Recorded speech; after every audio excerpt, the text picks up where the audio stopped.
මිනිස්සු හැම දෙයක්ම කරන්නේ තමන්ව සතුටු කරන්නනේ. මේ කලාව හෝ සාහිත්‍ය හෝ වේවා ගීතය මේ හැම දෙයක් තුලින්ම අපි බලාපොරොත්තු වෙන්නේ අපේ සතුට. ඒ අපේ සතුට හොයනකොට සතුට වැඩි කරගන්න ක්‍රම දෙකක් තියෙනවා. එකක් කායික සුවතාවය, අනිත් එක මානසික සුවතාවය. ඔය කලාව කියන දේ ඇතුළත් වෙන්නේ ඔය කියන මානසික සුවතාවය යටතේ.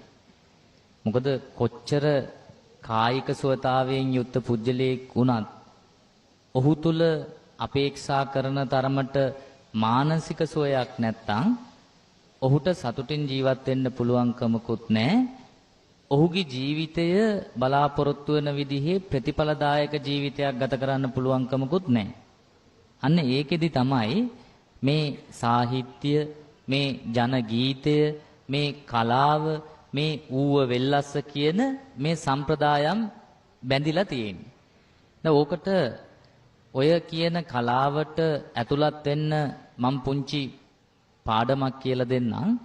මේක මේ මනෝවිද්‍යාවේදී කියන්නේ 3-8 සංකල්පය කියලා.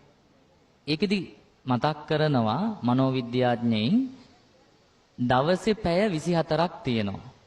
ඔන්න අපිව බලන දරුවන්ට, තරුණ වැඩිහිටියන්ට මේ ක්‍රමය අනුගමනය කරන්න පැය 24ක් දවසට තියෙනවා. ඕකෙන් 8ක් හොඳට සුවසේ නිදා ගන්න කියලා කියනවා. ඊළඟට ඉතුරු පැය 8 hard work හොඳට වැඩ කරන්න කියලා කියනවා, ක්‍රියාශීලීව තමන්ගේ අරමුණු සඳහා.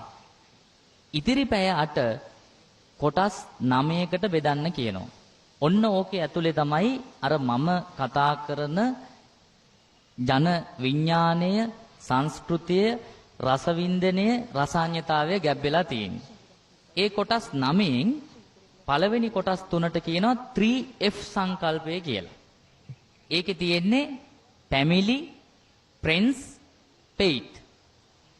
family කියලා කිව්වේ ඔබ මොන දෙයක යෙදිලා හිටියත් අනිවාර්යයෙන්ම ඔබේ ජීවිතය සාර්ථක කරගන්න නම් ඔබේ පවුලේ අය වෙනුවෙන් පුංචි හරි කාලයක් වෙන් කරන්න කියලා කියනවා. ඊළඟට friends කියලා කිව්වේ නෑදෑයන්ට පවුලේ අයට විතරක් නෙවෙයි යාළුවන්ටත් පුංචි කාලයක් වෙන් කරන්න ඕන. තුන්වෙනි එක faith. ඔබ අදහන ආගම හෝ දර්ශනය වෙනුවෙන් ඒ දේවල් කරන්ඩ යම් කිසි කාලයක් වෙන් කරන්න ඕන. මම මේ ඉක්මනින් කියාගෙන යන්නේ මේක එක්ස්ට්‍රා දැනුමට නිසා. ඊළඟට 3F කිව්වේ ඊළඟට තියෙන සංකල්පය තමයි 3H. 3H එකේ කියනවා පළවෙනි එක health. සතුටින් ඉන්න නම් මේ සාහිත්‍ය වගේ දේවල් අපිට හදාරන්න නම් health එක හොඳට තියෙන්න ඕනේ. ඒ කියන්නේ හොඳ සෞඛ්‍ය සම්පන්න ජීවිතයක් ගත කරන්න ඕනේ. ඊළඟට කියනවා hygiene. hygiene කියලා කියන්නේ අර නාන්නේ නැතුව, අනිත්‍යයි දුකයි කියලා ඇඳුම් සෝදන්නේ නැතුව, gedara aspas කරන්නේ නැතුව ඉන්නවා නම් ඒක hygiene එකක් නෙවෙයි. එහෙමනම් hygiene කියලා කියන්නේ සනීප ආරක්ෂාව ගැන හිතන්න ඕන. තුන්වෙනි H සංකල්පය තමයි hobbies. ඔන්න කලාවට සම්බන්ධ වෙන තැන. hobbies කියලා කිව්වේ හැම පුජ්‍යලයක් තුලම තමන් රසාඥතාවයට පත් කරන, තමන් සතුටු කරවන්න පුළුවන් යම්කිසි ක්‍රියාදාමයක් තියෙන්න ඕන. ඒකට තමයි hobbies කියලා කියන්නේ, විනෝදාංශ කියලා කියන්නේ. ගීත ගායනා කරනවා වෙන්න පුළුවන්, ගීත අහනවා වෙන්න පුළුවන්, ටෙලි කතන්දර නරඹනවා වෙන්න පුළුවන්, රඟපානවා වෙන්න පුළුවන්. ඒ මොන දෙයක් වුණත් අපිට කැටගරි කරන්න පුළුවන් මේ hobbies යටතේ.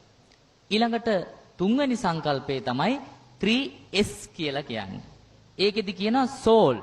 ඔන්න වැදගත් එකක්. soul කියලා කියන්නේ ඒකෙන් අදහස් කරන්නේ තමන්ගේ අභ්‍යන්තරය සතුටු කරන දෙයක් කරන්න කියලා. එතකොට දැන් ඔබ මේ මොකද්ද කරන්නේ? gedara ඉඳලා හිතුවා ඔබට ඔබේ මානසික සුවතාවයේ වෙනුවෙන් අද පන්සල් ඇවිදින්න සිල් සමාදන් වෙනවා. එතකොට මේ මොකද්ද මේ කරන්නේ?